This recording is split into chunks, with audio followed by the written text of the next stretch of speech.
Let's talk about some comments, shall we? Nick Saban had some things to say. Our buddy Greg McElroy has a new podcast out there called Always College Football. I would encourage you to give it a listen.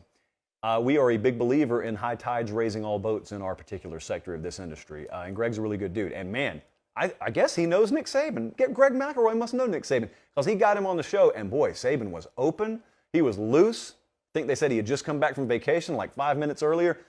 And he went really in depth. And I cannot for the life of me believe that comments he made have not gained more traction. People talked about what he said, but they talked about all the wrong stuff. So here's what you probably either heard or read this week. What you probably heard or read was Nick Saban said something about competitive balance. And you probably then either had it summarized for you or summarized yourself, absent the information. There he goes, scared out of his mind, complaining about competitive balance. When in the world have we ever had competitive balance in college football? Alabama, how hypocritical must you be to be the head coach at Bama talking about competitive balance? One of my buddies, who knows better, even texted me on the iJosh and said, did you see Nick Saban? He was comparing college football to the NFL. I trust you're going to go after him on Thursday night show. Well, I'm going to talk about him. But the problem is I'm going to tell you exactly what he said. We're funny about that around here. We actually like to use the quotes. So it's a character flaw of the show. And we miss out on a lot of clicks because of it, but luckily it's a retention business instead of a clicks business these days. So again, this is from the Always College Football podcast hosted by Greg McElroy. I think there are a few episodes in now. I would encourage you to go listen. It's on YouTube. I think ESPN uploaded it on YouTube. Go listen to the entire interview. Here's what I think you'll find. Take whatever you've already heard about this thing and take what you've heard people say and just develop what your opinion may be. Then go listen to it, and you'll probably find about 98% of you will come away agreeing with everything he said, and you didn't even know it because that's the way it was packaged for you.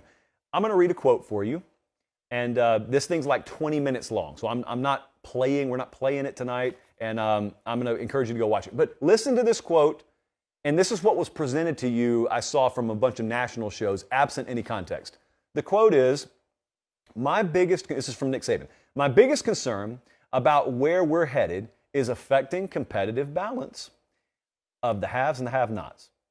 And we're one of the haves, he said. We're Alabama, we're one of the haves. But that's not good for college football. And a lot of people ran with that.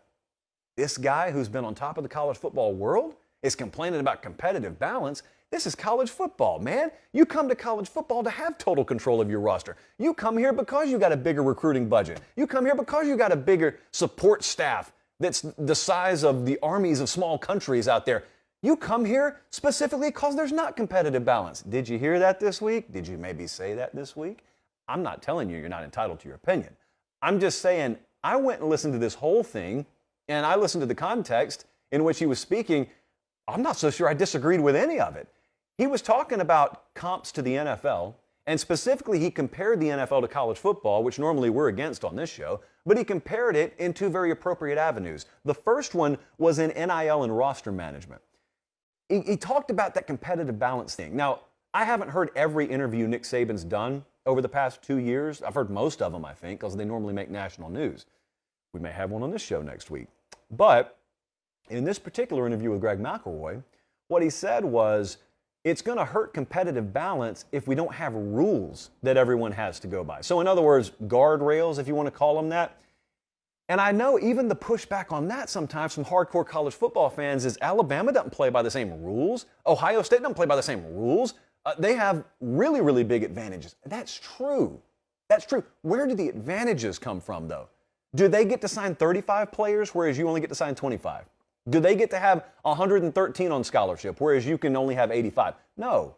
The disproportionate advantage at the college level really just comes from investment, but it comes from the kind of investment that everyone has the opportunity to do, is kind of what he's saying. So, in other words, if I'm a Florida State Seminole fan, and I'm looking at Ohio State, or I'm looking at Clemson, and they're spending more than me, what stops us from doing it? What stops our people from doing it? What stops our administration from investing on the things and in the things they invest in? Technically nothing. What stops Florida State football from having as big a support staff? Technically nothing. It's just that there's someone sitting in a room somewhere. I'm not picking on FSU. I'm just picking, let's say Pate State's like that. I'll take them. I'll take the fire here. At Pate State, if we've got a fraction of the off-field support staff that Nick Saban does, it's because there's someone in some room at Pate State getting paid $90,000 a year in federal money to say, nope, we're not about that. We're not doing that the way they do it in Tuscaloosa, which is cool. That's your right. But you had the opportunity. What Nick Saban's talking about is there were quite literally states where teams they're competing against were allowed to do things they couldn't do last year.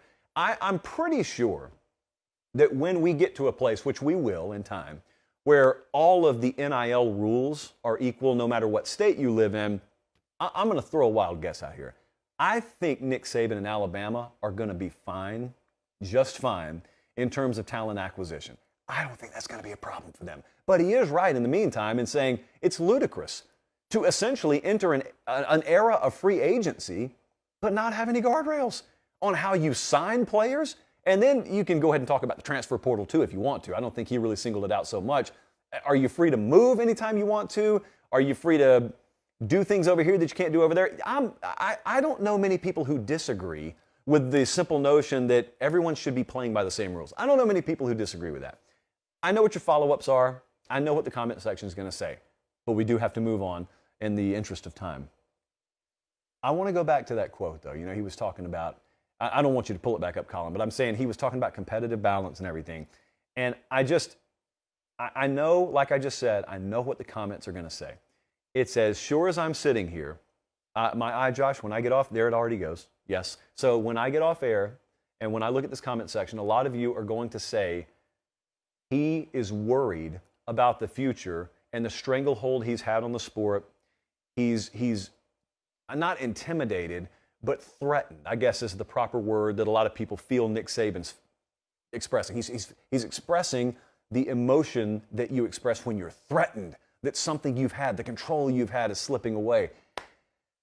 I suppose that's possible. But you know what? There are also other things that are possible. So I just want to ask you a simple question that we can't answer tonight. This one's going to have to sit with you for a little while. Are you falling for that again? Are you really falling for changes in this sport, convincing you that guy hoisting one of half a dozen or more crystal footballs he's won at this point, that guy is about to be threatened into retirement or into obscurity, or at the very least, he's going to be knocked off his podium and someone else will take over as the supreme ruler, the supreme ruling program of college football? Are you allowing yourself to be fooled by this again?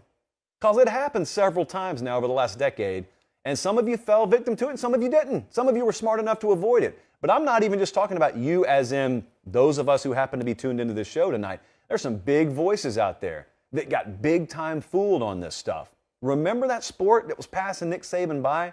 I'm not even talking about one instance. You can fill in the blank like 3 or 4 different times. People have said that, and that guy's adjusted every time. This stuff's going to calibrate. The way that NIL works, the way the transfer portal works, it's going to calibrate. You know, right now, it's like you just walked into a room and the music's blaring and your senses haven't adjusted. Eventually, the senses of college football are going to adjust. And eventually, the ones who do it best are going to do that best. And eventually, you're going to watch whatever changes he has to make get made, and they'll be what they always have been. What he has said in the past is, in the aggregate, you're going to lose something you like about the sport. I think the much higher percentage chance of something happening in the future is Bama still being Bama as long as he's there, but in the aggregate, you looking around 4 or 5 years from now and saying, you know, Saban ended up being right about this. We did lose this or that I loved. That's probably where we're headed. Nick Saban's going to be fine. Bama's going to be fine. But the one thing that he talked about that I can't believe more people failed to pick up on is he talked about scheduling. That Alabama head coach there talked about scheduling. And you know what he told Greg McElroy? He said, what worries me most also is we're playing 3 or 4 games a year at Bama no one cares about. I've never heard him be that brutally honest and upfront about this stuff. He said, we got games being played no one cares about. I don't like them. Our fans don't like them. We got to do something about scheduling.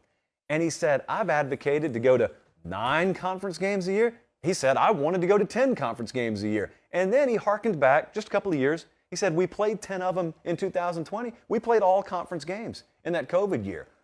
And of course, the guy who went undefeated and won the title that year happened to love it. but I think they would love it. I think guys like him, he's not alone. There are competitors out there who do not enjoy being favored by 48. So I think one of the logical follow-ups is, okay, well, why don't you stop scheduling Austin Peay there the second to last week of the year? Why don't you go schedule more big-time out-of-conference games, home, road, whatever? Why don't you go schedule more of those? Why are you advocating for 9 or 10 conference games when you could just go play out-of-conference games of the same caliber? Well, because that's dumb. That's why. Why would you voluntarily put yourself at a strength of schedule disadvantage? Like I'm asking Arkansas why they do that right now. Why are you voluntarily playing Cincinnati? Why are you going to Provo, Utah? Why are you doing that when you already know what you got to play? No. If your conference passes a uniform scheduling format or overhaul where you know everybody you compete against has to play the same caliber schedule, then I'd be on board with it. I wouldn't do anything different than Saban's done. I wouldn't do anything different than Kirby Smart. Man, I would schedule one pretty good out-of-conference game that's either in my stadium or at a neutral site close to my backyard, and then I'd play my conference slate. I'm not gonna schedule up if the rest of y'all aren't. No. But what you can advocate for, and what Saban talked about, is I'd love to just go play 10 SEC games every year. Get us one marquee out-of-conference opponent, get us probably one G5 level opponent, call it a day. 12 games there. That was the second aspect of the NFL scheduling model he talked about. He said in the NFL, they just love it if everyone goes 8-8 every year because they're putting a competitive product on the field every Sunday. And that kind of dovetailed into him talking about how we got games that nobody cares about. Like, how are we going to sustain this long term? How do you keep people interested long term if you're playing those kinds of games? So when we're expanding conferences, why don't we expand the quality of schedule as well? That, to me, was what people should have run with, because that's going to give you a lot more healthy inventory out there every Saturday, and that's something I think pretty much 100% of us agree on. Yeah, that Nick Saban interview was something. I would advise you to go listen to it. I just didn't take from it what a lot of other folks took from it. I'll tell you when I listen to that guy and truly think he feels threatened. I don't think he feels threatened right now. I think he's aggravated, as are a lot of people, because we literally day to day don't even know what rules we're going by. I mean, I can't get mad at him if I'd feel the same way he did.